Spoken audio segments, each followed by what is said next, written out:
Cette amitié franco-kenyane n'est pas feinte, Monsieur le Président, et vous le savez, cher William. Elle s'explique d'abord par une vision que nos deux pays ont en partage, qui est celle d'un ordre international ouvert, fondé sur la règle de droit, attaché à un multilatéralisme efficace. Et la variété des accords que nous venons de signer l'a parfaitement montré. Je n'oublie pas non plus, non simplement votre présence, mais votre engagement à l'été 2023, lorsque nous avons signé à Paris le pacte pour la prospérité des peuples et de la planète, où vous avez été un dirigeant particulièrement efficace pour bousculer les institutions internationales et arriver à des solutions concrètes. Je sais à quel point le Kenya s'efforce, par votre entremise, de faire entendre la voix de l'Afrique dans l'élaboration de solutions internationales durables pour un continent évidemment si jeune, mais dont la jeunesse est une chance, et qu'il s'agisse d'architecture financière internationale, de climat, d'agriculture, d'infrastructures, d'éducation, vous êtes toujours aux avant-postes. Et ces impératifs, la France les soutient, vous le savez. Aux côtés du Kenya, nous travaillons sur cet agenda, et il s'incarne d'abord par la relation bilatérale. Nos deux pays ont une relation exemplaire à bien des égards sur l'ensemble de ces sujets. C'est d'abord et avant tout un partenariat qui est équilibré. Le Kenya brille par ses talents, de l'athlétisme à la musique, nous l'avons encore vu récemment, la finance, le numérique, et qui attire un nombre croissant d'acteurs français qui se traduit dans les faits avec une accélération ces dernières années. En 2012, il y avait simplement 35 entreprises françaises présentes dans votre pays. Elles sont aujourd'hui 140 et créent 36 000 emplois directs. Quand je regarde les 3 dernières décennies, il y a eu environ 3 milliards d'euros d'investissements français. Les 10 dernières décennies, 1,8 milliard d'investissements français. Aujourd'hui, nous avons signé pour plus d'1 milliard d'euros d'investissements.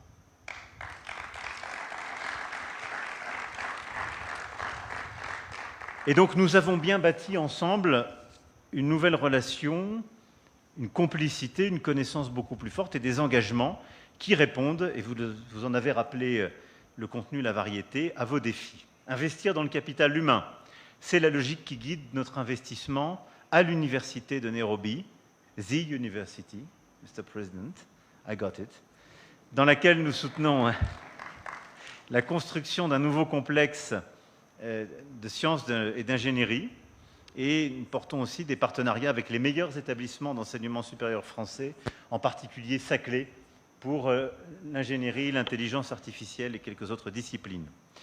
Grâce à ces partenariats qui combinent enseignement, recherche, innovation, employabilité, c'est une future génération d'ingénieurs kenyans qui travailleront demain sur les nouveaux modèles d'intelligence artificielle, les solutions en matière climatique et qui sont une chance pour le pays et la région.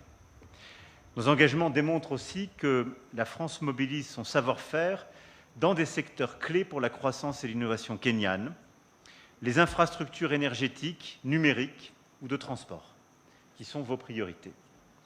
C'est la raison pour laquelle des entreprises françaises investissent et croient dans le potentiel du Kenya. CMA-CGM, qui vient de s'engager à rénover 2 terminaux du port de Mombasa, investissement au total de 700 millions d'euros. Meridiam, qui va agrandir la seconde ferme éolienne du pays à hauteur de 225 millions de dollars. Kipeto. Et au total, à travers l'ensemble des projets, nous l'avons vu, je le disais, c'est plus d'1 milliard d'euros qui sont ainsi signés. Les projets que nous avons signés aujourd'hui, et qui sont le fruit d'un très gros travail ces derniers mois, parfois ces dernières années, vont permettre d'améliorer la vie des Kenyanes et des Kenyans, à l'instar de la construction d'un nouveau centre national de contrôle électrique qui permettra un accès moins cher et plus fiable à l'énergie, la mise à niveau des rails et de signalisation du train urbain de Nairobi qui vise à réhabiliter le mode de transport pour décongestionner la ville, la rénovation du barrage de Masinga, l'appui à une autoroute numérique qui permettra le déploiement de la fibre dans de nombreux services publics kenyans, le déploiement d'un partenariat sur justement les carburants durables, SAF, entre nos compagnies, l'amélioration le partenariat en matière de suivi climatique et météorologique, décisif pour l'agriculture intelligente que vous voulez promouvoir, le partenariat en matière de thé, qui va de la recherche à la diffusion et la montée en gamme, en sophistication et en valeur ajoutée de votre thé par les partenariats que nous avons signés en la matière. Et puis en parlant d'électricité et d'énergie, le partenariat que nous avons signé en matière de nucléaire civil. Et au-delà, en effet, de ce qui a été signé par Meridiam pour l'éolien que je viens d'évoquer, il y a notre volonté, votre volonté, de bâtir dans la durée un partenariat en matière de nucléaire civil. Et je veux vous dire ici, Monsieur le Président, que vous engagez avec la France sur cette voie. C'est un partenariat de confiance que nous ne prenons pas à la légère. Le nucléaire civil en France est une technologie que nous avons patiemment déployée et consolidée depuis l'après-Deuxième Guerre mondiale, que nous avons souvent partagée avec des partenaires de confiance, qui nous permet aujourd'hui de produire 75% de notre électricité, à la fois bas carbone et pilotable. Et lorsqu'on parle de nucléaire civil avec vous, on parle de ce qui est central pour notre pays. Et donc on sait comment faire ce nucléaire sûr, durable, en toute sécurité, en parfaite concertation. Mais ce n'est pas quelque chose qu'on vous vend, c'est d'abord quelque chose qu'on utilise, avec des entreprises d'État qui ont déployé ces technologies et continuent d'innover. Voilà, mesdames et messieurs, au-delà de ce qu'avait dit le Président, ce que je voulais rappeler sur le partenariat bilatéral. Mais vous l'avez compris, c'est aussi pour nous l'occasion de structurer un partenariat plus large à travers l'organisation pour la première fois du sommet Africa Forward, ici même, où demain soir, Monsieur le Président, vous avez la générosité d'accueillir les 35 chefs d'État et de gouvernement qui seront rassemblés, la cinquantaine de délégations au total qui sera mobilisée. La première journée à l'Université de Nairobi, dès demain, mettra en avant les initiatives entrepreneuriales et privées qui sont au cœur de cet esprit. On aura dans le CEO Forum, plus de 6000 participants, ce qui n'est jamais arrivé à ce niveau-là sur le continent. Et vous pouvez en être extrêmement fiers, ça montre l'attractivité qu'il y a de ce partenariat. Nous aurons aussi des innovations qui seront présentées, la jeunesse africaine qui pourra s'exprimer, avec laquelle nous échangerons, et nous aurons en matière de sport ou d'industrie culturelle et créative, là aussi plusieurs initiatives concrètes qui seront déployées avec des financements privés et publics. Et l'idée, c'est aussi ce partenariat, parce qu'on annoncera des investissements d'entreprises françaises sur le continent africain et des investissements d'entreprises africaines sur le continent africain. Et la deuxième journée, au Centre international de conférences, démontrera, elle, notre engagement commun pour justement avancer sur les solutions de paix et la question des grandes crises régionales et engager la communauté internationale, puisque le secrétaire général des Nations Unies sera à nos côtés, pour également réformer l'architecture financière internationale. Et nous aurons mandat ensemble de défendre ces positions communes au G7 d'Évian dans un mois, et puis d'accélérer la réforme de l'architecture financière africaine, avec un travail très étroit avec la Banque africaine de développement. Nous parlerons également de santé, de souveraineté alimentaire, de compétitivité, d'énergie, de connectivité. Vous le voyez, c'est véritablement une première, et déjà par la mobilisation des chefs d'État et de gouvernement, des investisseurs, des entreprises, une première et un formidable succès. Voilà, cher William, voilà de belles perspectives pour nos travaux futurs, Monsieur le Président, et je veux vous en remercier. Maintenant, Tufa Niekazi Pamoja, Asante Nisana. Asante sana.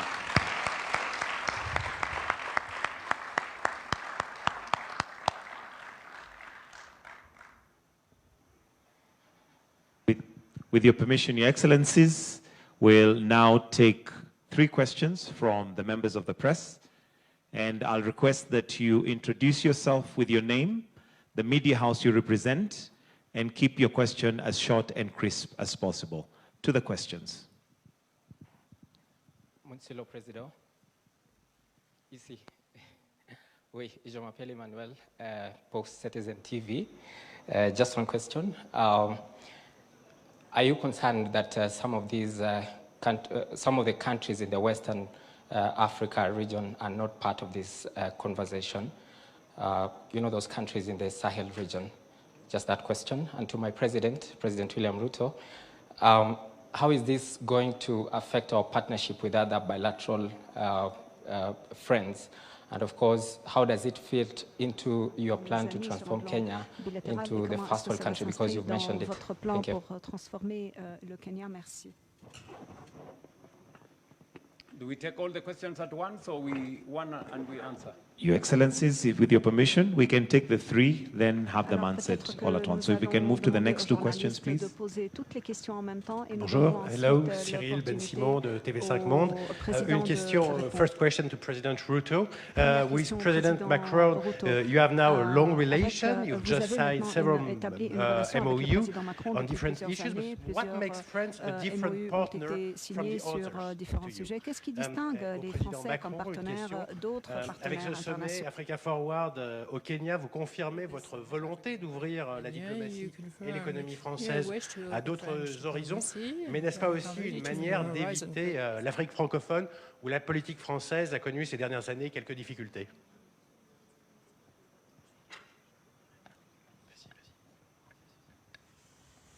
Bonjour, Christelle Méral, France Télévisions. La question s'adresse au président Emmanuel Macron. Nous venons d'apprendre que l'Iran menace, je cite, d'une réponse immédiate en cas de déploiement français et britannique dans le détroit d'Ormuz. Est-ce que cela veut dire que la mission du Charles de Gaulle est désormais caduque? Et est-ce que cela remet en cause le principe même de la coalition maritime? Et puis, l'actualité est chargée concernant l'Algérie. Peut-on désormais parler d'un dégel? Est-ce que vous êtes optimiste pour la libération du journaliste Christophe Glaise? Et comptez-vous vous rendre bientôt en Algérie? Je vous remercie. C'est un peu dans la continuité que je répondrai à votre question. Je n'ai jamais pris l'Afrique francophone comme étant justement un précaré. Et c'est dès novembre 2017 ce que je dis au discours de Ouagadougou. Et donc il n'y a pas la volonté en étant ici, en faisant ce sommet Africa Forward, après celui de Montpellier, qui était déjà une innovation en 2021, la volonté de cacher ou quoi que ce soit. Il y a juste la volonté de dire l'Afrique est un tout. Nous sommes les vrais panafricanistes. Nous croyons que l'Afrique est un continent. Et que ce continent a beaucoup à bâtir, c'est le plus jeune au monde. Il a donc un dividende démographique extraordinaire. C'est celui qui a la plus grosse croissance au monde. Il a fait l'année dernière une croissance légèrement supérieure à celle de l'Asie du Sud-Est. Et donc, il faut le regarder totalement différemment. Et en effet, c'est un continent que je ne veux plus que la France regarde d'un côté comme étant un précaré, où les dirigeants d'entreprises auraient en quelque sorte tous les droits ou tous les contrats qui leur seraient garantis parce que c'était l'Afrique francophone, où parfois certains considéraient que la France donnait une forme d'assurance garantie quoi qu'il advienne en étant là à faire ou défaire les gouvernements. C'est fini. Depuis 2017, c'est terminé cette époque. D'abord parce que bien avant 2017, nos entreprises avaient commencé à perdre des parts de marché en Afrique francophone. On le commentait peu, mais c'était le cas, parce que c'est compétitif l'Afrique, à juste titre. Et parce que je crois à un partenariat équilibré. Et donc la transformation qu'on fait depuis 10 ans, c'est une transformation qui a consisté à dire, partout en Afrique, on croit à la souveraineté des États et à leur intégrité territoriale. Il y a un coup d'État au Mali, vous ne voulez plus de la France parce que vous ne voulez plus vous battre contre le terrorisme, on s'en va, comme on dit en bon français, no offense. Malheureusement, l'actualité montre que ce n'était sans doute pas la meilleure décision que les putschistes maliens avaient prise pour leur pays. Et je veux ici saluer la mémoire de nos soldats, tombés trop nombreux, pour la souveraineté et l'intégrité territoriale du Mali entre 2013 et 2020. Mais nous avons complètement repensé la relation de sécurité. Pas pour nous soustraire, pour justement la rééquilibrer. Partout où il y avait des bases qui étaient posées, trop visibles, qui étaient comme, en quelque sorte, la rémanence d'une ère passée, nous les avons transformées, devenues partenariales, comme au Gabon. Nous avons repensé cette relation pour qu'elle soit rebâtie de manière totalement nouvelle. Au Bénin, au Ghana, au Nigeria, on est en train d'inventer une relation de sécurité qui n'existe pas et qui est partenariale. C'est l'Afrique de l'Ouest. Hein. Et ça marche avec des vrais résultats sécuritaires, au Bénin comme au Nigeria. On a repensé la relation économique. Ce sommet en est l'illustration parfaite. On a repensé la relation culturelle. En 2017, tout le monde nous disait les restitutions culturelles. Il le dit, il ne le fera jamais. Hier a été promulguée la loi qui permet ces restitutions culturelles pour le continent africain. Et donc tout ça pour vous dire qu'il y a en acte une transformation de ce partenariat équilibré, et l'Afrique de l'Ouest est bien là, présente, et la France a des succès formidables en Afrique de l'Ouest. Quand je vois ce qu'on a su faire ces dernières années avec le Bénin en matière culturelle ou sécuritaire, succès formidable, quand je vois ce qu'on est en train de faire avec le Gabon, quand je vois avec justement le président du Sénégal, que je verrai demain, ce qu'on est en train de faire sur le sport, sur la culture ou sur la réinvention de notre partenariat sécuritaire avec des académies régionales, on a des vrais succès en Afrique de l'Est, en Afrique de l'Ouest, mais on transforme. Et puis à côté de ça, on crée un continent inédit dans ce qui était la relation de la France avec l'Afrique. Le Kenya, où aucun de mes prédécesseurs ne s'était rendu avant 2019. Le Nigeria, où on a complètement transformé la relation. L'Afrique du Sud, avec qui la complicité est forte. Mais je pourrais ici aussi citer ce qu'on a su faire ces 2 dernières années avec le Maroc, où vous parlez de notre relation avec l'Afrique lusophone. Voilà. Donc, moi aussi, je regarde devant. Et je constate qu'on a tout transformé ces 10 dernières années et qu'on n'a jamais cherché à éviter l'Afrique francophone. Vous savez, j'étais au printemps au Gabon, je serai cet automne au Sénégal et en Côte d'Ivoire. C'est l'Afrique francophone. Vous voyez, donc on continue d'avancer. Et on est dans tous ces pays avec ce partenariat renouvelé qui permet d'aller de l'avant. Sur les 2 dernières questions qui m'étaient posées, l'Iran et l'Algérie. Sur l'Iran, je crois qu'il y a beaucoup de confusion et il faut calmer les esprits. J'ai entendu votre question, vous avez parlé d'un déploiement. Il n'a jamais été question d'un déploiement français ou franco-britannique. J'ai pris la décision il y a quelques jours de basculer le Charles de Gaulle et les frégates qui l'accompagnent ainsi que l'ensemble de ce qui fait notre groupe aéronaval vers, au-delà du détroit de Bab el-Mandeb, et donc de passer de Méditerranée orientale à la proximité. Il n'a jamais été question d'un déploiement, mais on se tient prêt. Depuis le début, nous nous disons une chose très simple, liberté de navigation. Mettre fin à tout blocus d'où qu'il vienne et quel qu'il soit, refuser quelques péages d'où qu'ils viennent et permettre la liberté de navigation. Nous en avons parlé avec le président. Le continent africain tout entier est victime aujourd'hui du blocus depuis des mois d'Ormuz. Et donc nous n'avons jamais envisagé, je vous invite à revoir depuis le premier jour toutes mes déclarations, à faire un déploiement pour réouvrir Ormuz.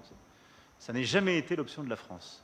Nous avons bâti une mission ad hoc, copilotée avec les Britanniques, qui a rassemblé 50 pays et organisations internationales pour permettre, de manière concertée avec l'Iran, et en déconflictant la chose avec tous les pays de la région et les États-Unis, d'assurer, dès que les conditions le permettront, la reprise du trafic maritime et des voies à la fois des engrais, de la nourriture, du gaz, du pétrole et des marchandises.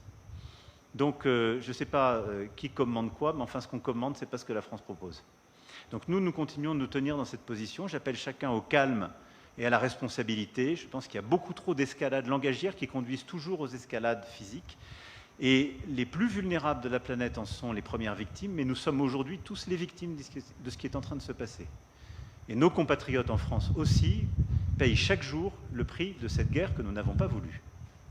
Et donc aujourd'hui, retour au calme, priorité à la réouverture pacifique et concertée d'Ormuz, reprise de discussions responsables sur les questions nucléaires et balistiques dans un cadre adapté. Et la France est là pour fournir des solutions de manière respectueuse et dans le cadre du droit international. Pour ce qui est de l'Algérie, je me félicite des dernières heures, du déplacement de la ministre déléguée aux armées, qui était un geste important sur le plan mémoriel, des bonnes discussions qu'elle a pu avoir avec le président Tebboune, le chef d'état-major des armées algériens et de nombreux officiels, et des déclarations publiques qui sont suivies. Comme je vous l'ai expliqué depuis plusieurs semaines, je considère que mon devoir est de défendre les intérêts des Françaises et des Français, et leur intérêt, c'est que nous retrouvions une relation apaisée, constructive avec l'Algérie. Cette relation doit être respectueuse des 2 côtés, mais elle doit permettre d'apporter des solutions sur tous les sujets. Et les derniers mois ont causé beaucoup de tort et à l'Algérie et à la France. Et ce n'est pas notre intérêt de poursuivre cette solution et d'avoir quelques postures de politique intérieure. Et donc mon souhait, c'est avec pragmatisme, au service de l'intérêt de nos compatriotes, pour des solutions, qu'elles soient humanitaires, migratoires, sécuritaires, mais aussi économiques ou régionales, de bâtir des solutions responsables avec l'Algérie. Et j'espère donc que c'est le début d'une progression, on a déjà eu des premiers signaux, et d'une reprise qui se fera dans le respect des 2 côtés, dans l'estime et dans la volonté de servir nos peuples. Voilà pour la réponse à vos questions. Je veux remercier à nouveau le président William Ruto pour les mots qu'il a eus à l'instant sur sa confiance dans le partenariat. Je crois qu'il dit beaucoup mieux que je ne saurais le faire la force du sommet que nous portons, du regard commun que nous avons, et en effet de cette volonté que nous avons l'un et l'autre de regarder en avant pour nos deux pays et pour le continent africain. Et de se dire qu'il y a eu souvent par le passé, au fond, une volonté, quand on parlait de la relation entre plusieurs pays d'Europe et l'Afrique, de regarder en arrière. Nous avons toujours cherché à bâtir des solutions. C'est l'esprit de la relation bilatérale, c'est l'esprit de la relation de notre coprésidence de ce sommet Africa Forward. C'est au fond ce partenariat renouvelé dans tous les domaines du jeu qui doit permettre à l'Afrique de réussir et à nos pays de réussir avec l'Afrique. Et donc je suis très heureux et très fier d'être à vos côtés ce soir et les 2 jours qui viennent, Président, mon cher William. Merci beaucoup.